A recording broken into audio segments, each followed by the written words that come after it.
everyone and welcome to today's class. I'm Dina Amelia, and in this session we're going to explore Lacanian psychoanalysis criticism. This critical theory, developed by French psychoanalyst Jacques Lacan, shifted the focus of Freudian psychoanalysis from biology to language. We'll discuss Lacan's key ideas, especially how the unconscious is structured like a language, and apply those concepts to literary analysis, particularly using the Yellow Wallpaper by Charlotte Perkins Gilman. So Lacan's psychoanalytic theory is distinctive because it emphasizes language as the foundations of unconscious thought. He famously argued that the unconscious is structured like a language. This means that just as language operates through metaphor and metonymy, so does the unconscious. Metaphor here substitutes one thing for another, and metonymy connects idea through association. These two linguistic processes reveal how desire and identity function in literature and in human psyche.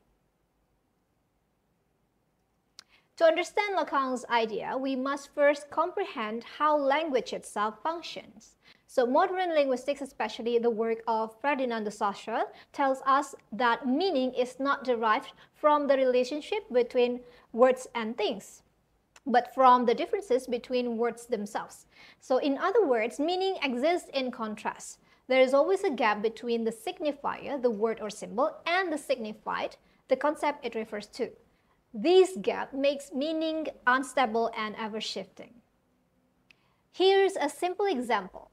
There are two identical bathroom doors labeled ladies and gentlemen.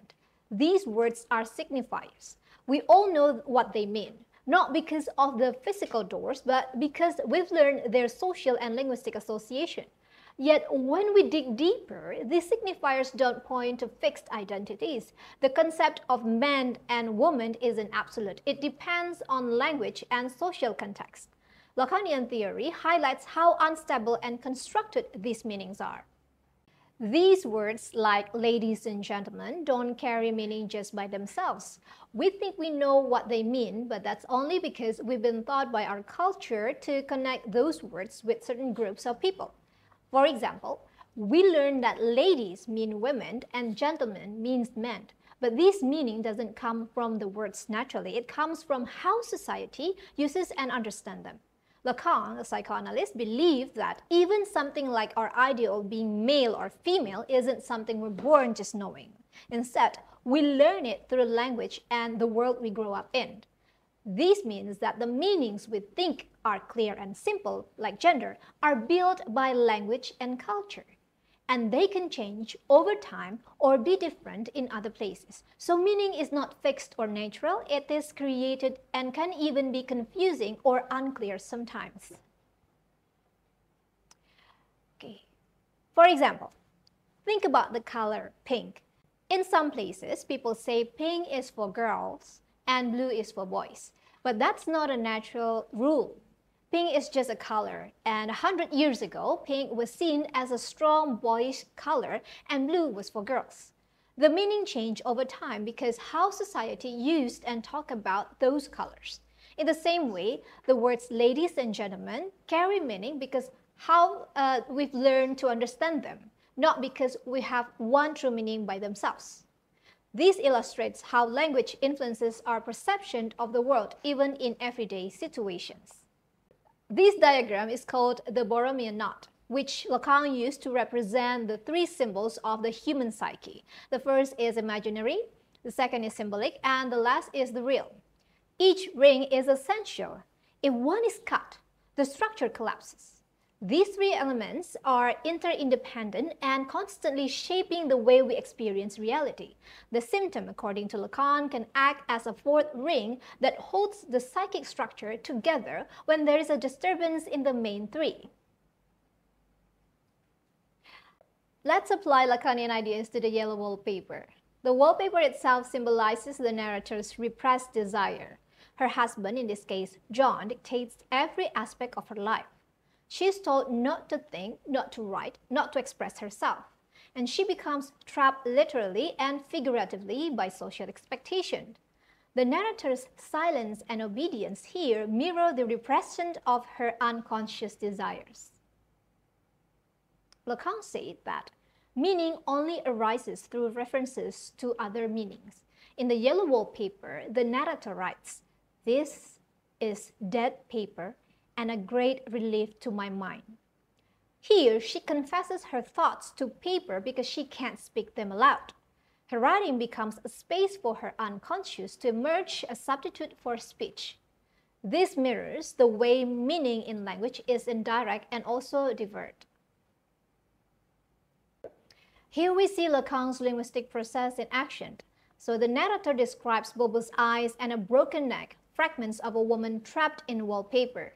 These images operate as metonyms, parts standing in for a whole, and metaphors representing her fractured self.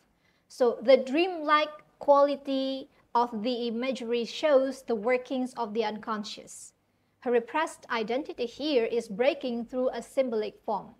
The narrator sees a woman behind the wallpaper, an other she eventually identifies with. This is Lacan's imaginary stage, where the ego is formed through image and also illusions. So she merged with a figure in the wallpaper and loses her sense of separate identity. Her husband infantilizes her, calling her little girl, which reinforces this regression into a childlike dependent state. The real is the order of experience that cannot be symbolized. It resists language. In the story, barred windows and locked doors reflect the narrator's inability to escape. Her final breakdown here, creeping around the room like a child, is a return of the real itself. It's a breakdown of a symbolic order, a moment when language and logic can no longer hold her identity together. For the narrator, writing is both rebellion and survival. It allows her unconscious to speak. In Lacanian terms, writing gives her a fragile grip on meaning and agency within the symbolic order. Her journal here becomes a site of resistance against the silencing forces around her, and she finds freedom not through speech but through writing, though it's a freedom tinged with madness.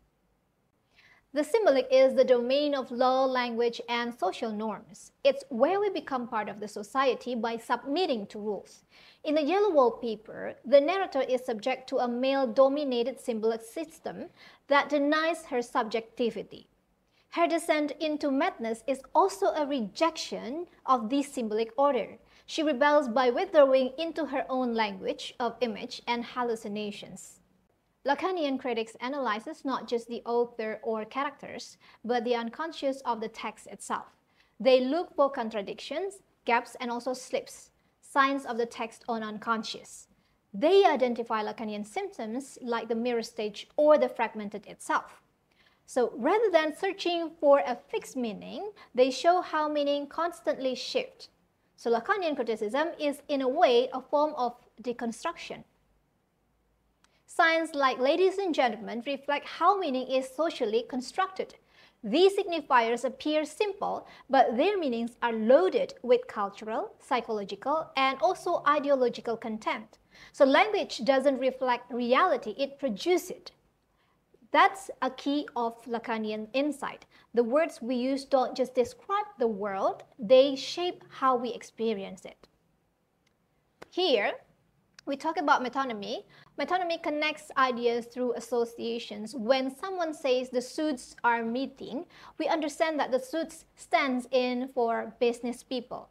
This indirect reference is how the unconscious often communicates through displacement. In literature, metonymy can reveal hidden desires, anxieties, or power structures. It's not what's said outright, but what is implied that carries psychological weight. And metaphor substitutes one thing for another. For example, love is a battlefield, suggests emotional conflict through an unrelated image. In Lacanian theory, metaphor expresses the repressed. It's how the unconscious speaks in dreams and literature. Metaphor in the yellow wallpaper, like the twisted pattern and eyes, reveal the narrator's internal struggles with identity, gender, and also autonomy.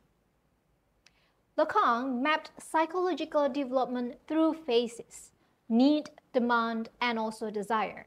The child first desires the mother and then recognizes the self in the mirror, and then the imaginary, and finally enters the symbolic, where desires are filtered through language and law. Desire, in Lacan's term, is never fully satisfied. It's always shaped by what's missing, by lack.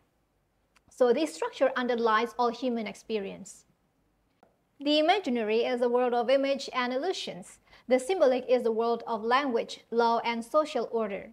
The real is what lies beyond expression, trauma, raw experience, unnameable feelings. Together, these three orders shape our psychological reality. In literature, characters move between these orders and revealing the deep structure of the psyche.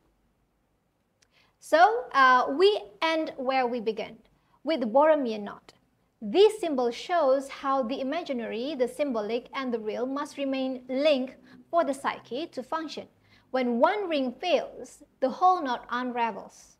This idea helps us understand psychological breakdowns not as a personal weakness, but as a structural imbalance. In literature, these breakdowns become powerful metaphors for the human condition. So we learn that Lacan sees language as the structure of the unconscious, and that meaning is never fixed. It always depends on other meanings. In the yellow wallpaper, the narrator's obsession with the wallpaper pattern reveals how her unconscious desire surfaces in symbolic form. For example, she describes Bobo's eyes and broken neck, parts of a hidden woman behind the paper. These images work as metonymy and metaphor, showing how her mind displaces her own suffering into a dreamlike symbols. The woman behind the wallpaper becomes a signifier, not just of madness, but of the narrator's own trapped self. And this is the assignment for you. So these questions should be answered all together by considering all the theory that we have learned today. The question is simple. How do metaphor and metonymy in the narrator's description reflect her unconscious desire according to Lacanian psychoanalysis? Well, this one is the assignment for you by considering all the theories and discussion that we have had. So the question is simple. How do metaphor and metonymy in the narrator's description reflect her unconscious desire according to Lacanian psychoanalysis? Good luck then. Thank you for staying with me through this journey into Lacanian psychoanalytic criticism, and I hope this session helped clarify some of Lacan's complex yet fascinating ideas and how they can deepen our reading of literature.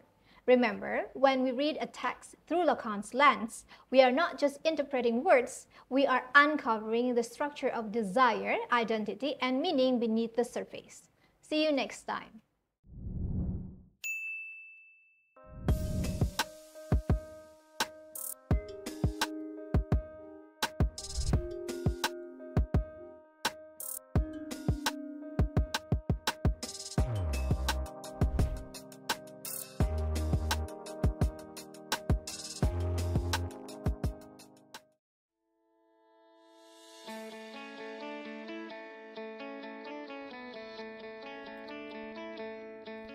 Lampung, the Treasures of Sumatra, is a province in Indonesia well known as a gateway to the Sumatra Island. Having a total area of 35,587 km² with 2 municipalities and 13 districts, Lampung province offers amazing cultural attractions, extraordinary natural beauties, and promising business opportunities. Education in Lampung province is extensively growing and colored by the existence of Universitas Teknokrat Indonesia, the university which has been awarded as the best private university in ASEAN, the best campus in Sumatra according to Applied Higher Education Rank, Webometric Rank, UI Green Metric Rank, and UniRank. Located strategically in the heart of Bandar Lampung as business city, Universitas Teknokrat Indonesia offers 3 faculties and 13 study programs. Faculty of Engineering and Computer Sciences with 7 study programs. Electrical Engineering, Civil Engineering, Computer Engineering, Information Technology, Informatics, Information System, and Master Program, Master of Computer Science. Faculty of Economic and Business with 2 study programs, Management and Accounting. Faculty of Arts and Education with 5 study programs, English Literature, English Education, Mathematics Education, Physical Education, and Master Program, Master of English. Our vision is to be the excellent university in Sumatra with international standard and to be able to play the active roles in nation buildings through the 3 pillars of higher education, comprising teaching, research, and community services. We believe that education is the key to the advancements of a nation, and we commit to develop future leaders through quality character educations. This commitment leads to immense positive responses and trust from public, which is marked by the increasing admission from year to year. In Universitas Teknokrat Indonesia, the students are actively directed to task-based and project-based learning, from hatching ideas and systems to creating products and services that benefit the communities.